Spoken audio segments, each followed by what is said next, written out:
the Tamiya XR311. Find out why this is an extremely special car to me personally, and more so to the Tamiya history timeline.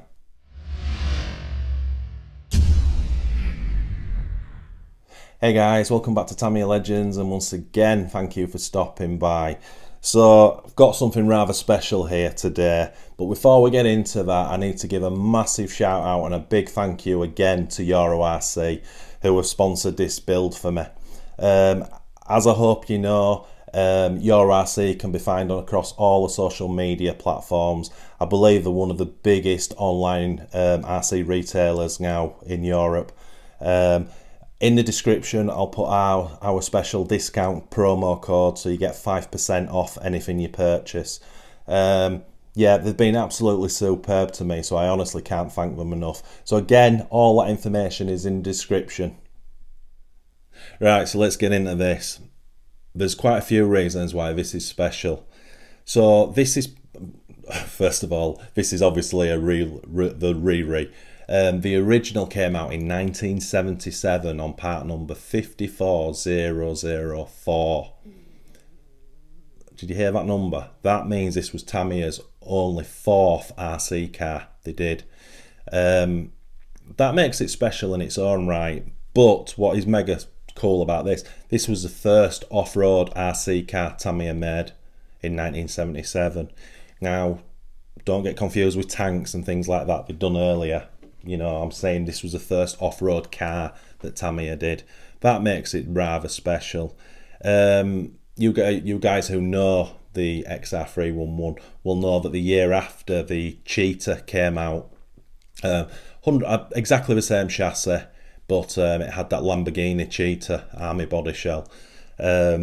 Seems to me general consensus is the Cheetah is more sought after. Now obviously the Cheetah has never been re-read, but I mean in general people seem to like the Cheetah more than the XR3. I'm the opposite, if I'm honest. I like the 311. I like both of them, but I would have both of them as well. Now the second thing that makes this mega special, this was the first car Tamiya chose to re-re back in 2000. I believe I'm correct in saying that. I've seen some debate on groups, people saying the Dynastorm came before this. It didn't. This was in 2000 and Dynastorm was 2001. So I'm guessing the Dynastorm was the second car they did. But how cool is that? You know, there's a lot of firsts for this car, isn't there? Now, here's the third reason why it's mega special, and this is a personal one to me. So brace yourself guys, there's story time coming. I had one of these back in the day. Now, a lot of you guys who follow my channel, you'll know that my RC early history was, I was running around with Rex, and the 311 was exactly the same. My memory fails me now, and I can't remember where I got it from. I can't even remember what happened to it. But the little bits of memories I do have was of running it across the road from where I used to live. And it was a tank. It was really slow. For some reason, I know the reason. My dad was an old school model maker. Proper old school, balsa wood aircraft, boats and all that, aircraft, hobby shed, a homemade, handmade shed that he did, workshop. Yeah, he was a skilled guy, actually. I didn't realise at the time when I was younger. Anyway, yeah, my dad got one and we got one going. Now, if you know the old design, the suspension on the old one was horrendous. It had 4 plastic, what do you call them, torsion bars, and they used to snap really easily. Now obviously the one I had, they were all snapped. It was all bodged by my dad with epoxy resin and things like that, so the suspension was terrible. It was also running a 480 silver can motor. Don't know if you guys remember the 480s. Everyone seems to know the 380 that came in the Grasshopper, and then of course the 540 silver can. But yeah, my dad had tons of 480 silver cans, and that was for his boats. So a lot of the cars I ran back then had the 480 motor in, and 6-volt NiCad battery. So you can imagine this thing wasn't quick. And the memories I have of it was that slow. I remember giving it, you know, full beans, and it was so slow off the mark, and you kind of had to wait for it to build up. And as soon as I got it out to sort of flat out, which again was slow as hell, to try to turn it without flipping it and see if you could get that back end to slip. I don't know why I remember that, but I don't even remember how long I had it for. I should also know, trying to slide the back end, these cars have no differential in the rear. It's two-wheel drive, but no rear diff, which makes it a little bit harder to spin out.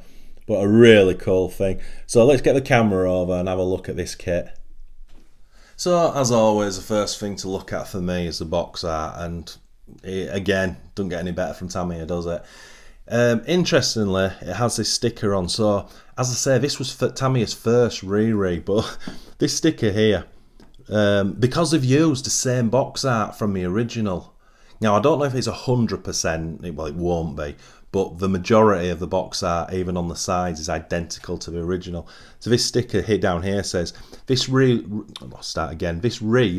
version is almost identical to the original. You know, you don't see that anymore. Blown up picture of the gearbox and what have you. What I didn't tell you was this has the original part number. Even the re-rig kit is 58004. That's mega cool as well. This car's came out in 2000, and then I think we did another batch around about 2012, 2014. But as far as I'm aware, there's no way of telling which re-rig you've got. But again, it doesn't, even if it was an early one. Although saying that, yeah, I suppose the early re-rig would be more sought after. We've been 21 years old. And then this is cool. So on this diagram here, again, it's from the original. You can see the old style speed controller, the old 6-volt Tamiya NiCad battery. You know, they used the same box art, which is quite odd really. Obviously this came, I'm presuming the original in 2000 came with an electronic speed controller. I think. Obviously it would have been the TBL-E01. This kit did have the TBL-E01, sorry, so this probably denotes that this is one of the latest batch of 2014 or whatever. And then the inside of a box, and it's a pretty one, to be honest. It's not the same as the original. The original on this side, although that's really nicely done, the original had the blister packaging down that side. But yeah, it's not a bad looking thing at all, box wise. It's almost a shame to build it. As I say, it does come, this version comes with a TBL-E02. And as you can imagine, it's a hard body, so you've got a lot of work on the body shell. Even though the cut painting, you know, there's not a great deal of colours. I think there's only 2, maybe 3 with the interior. But the actual shell itself has got so much detail on it. Little guardrails and stuff. As I say, you get the full driver figure with it. A little bit of the cockpit. The fenders, mudguards, whatever you call them, wherever you live, they're in black. It's going to be a really cool thing to paint up, if I'm honest. Now again, there's not a great deal of point taking too much of this stuff out. That's the main body shell. Obviously there's a lot of that missing. Now it's 1/12 scale as well, so but it doesn't feel a small car. A little bit like the Lunchbox and the Porsche 959. It doesn't feel like it's a small car, if that makes sense. And then the super cool tyres it comes with that tread on. Very, very cool indeed. So as I say, I'm not going to take anything out, but let's just have a closer look at the chassis side of it. So yeah, this is a sexy little section. As you can see, it's got the bronze bushes. They look pretty standard, although I've not looked at them. Hopefully we'll be able to put full bearing kit in it. But yeah, because it's such an early kit, it's obviously got the pressed metal chassis. It's in 2 or 3 sections. There is a lot of metal on this kit, as you can see. It's just mega cool because it's such an old design by Tamiya, and even though it's a re-rig, when I build this, it's gonna feel rather special. And yeah, I love building all kits, but this one's a little bit more special, to be honest. So I hope you agree, a very cool kit. So I just wanted to do this sort of short video just to get it out there so you guys know what's coming.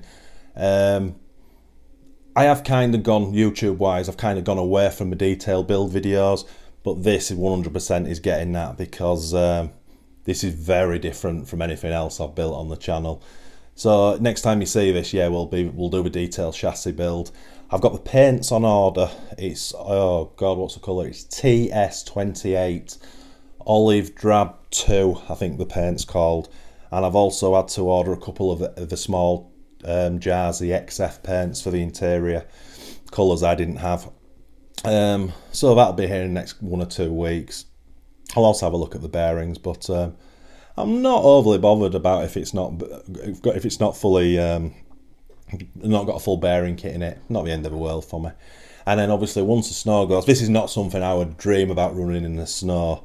This is an army truck. This needs to be in the better weather. And again, for me, it's not really a car that you sort of rag around on gravel either. I will do that because I'll be interested to see how it kind of runs with a 540 Silver Canon 2S without the differential, and just see what it does. But yeah, I think my view for this when we do get it running is in some woods, you know, really nice scenery, green trees, you know, and almost crawling, as it were, you know, just driving over logs and stuff.